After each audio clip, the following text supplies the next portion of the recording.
I started my first store in 1989 in Fort Thomas, 1990 in Fort Mitchell, and then in 91 I opened 4 stores.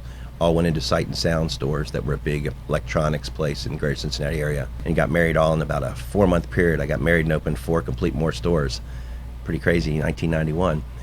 But so in 1999 I had a 10th year anniversary concert at Moonlite Gardens over there at Coney with Shaver, Billy Joe Shaver, the V-Roys, who were huge in this town. As obviously you're an Uber fan yourself. They had sold out Southgate House probably 6-7 times in a year or two before that.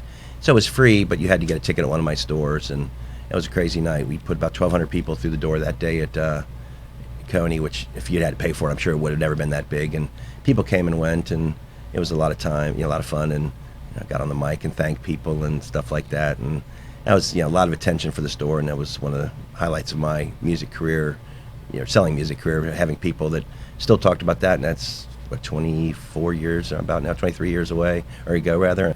It was so much fun that V-Roys were so big then, and a lot of people came to see them. And Shaver was a alt country legend, and it was a great time Rest for in me. Peace. Yeah, it was a great time.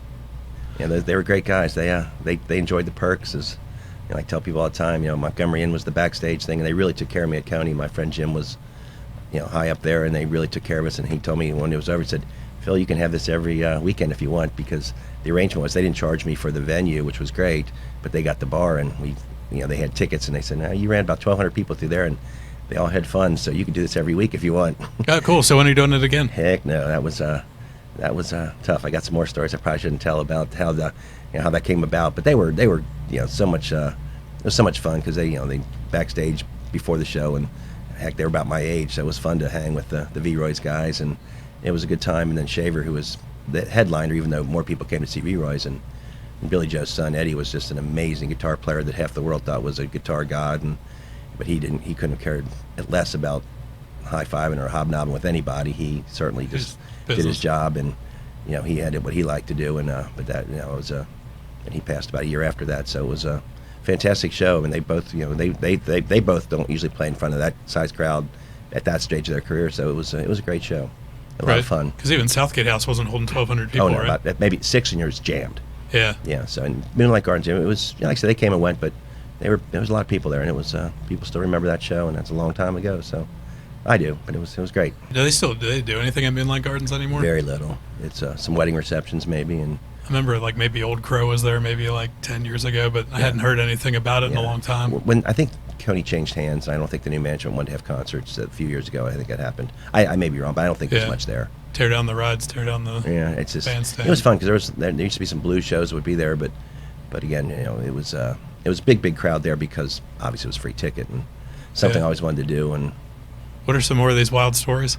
That I paid him in cash, and that when Billy Joe pulled into the parking lot, I handed him his money, and he has this reputation. Well, he did have a reputation of being very God-fearing and very straight shooting, and he looked me right in the eye and yelled at me, "Son, you never pay a man till the job's done."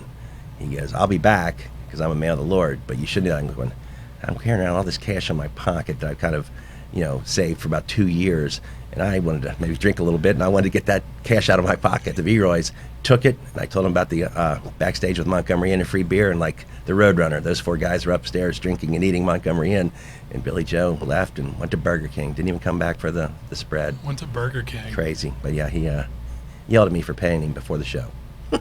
Wow. Because you hear all these stories about, you had to pay James Brown, you had to do this in cash. I had the cash, and he screamed at me. You wait. Yeah. Never pay a man till the job's done. Well, I'm not sure what shape I'll be in 3 hours, so I'd like you to take this money now, sir.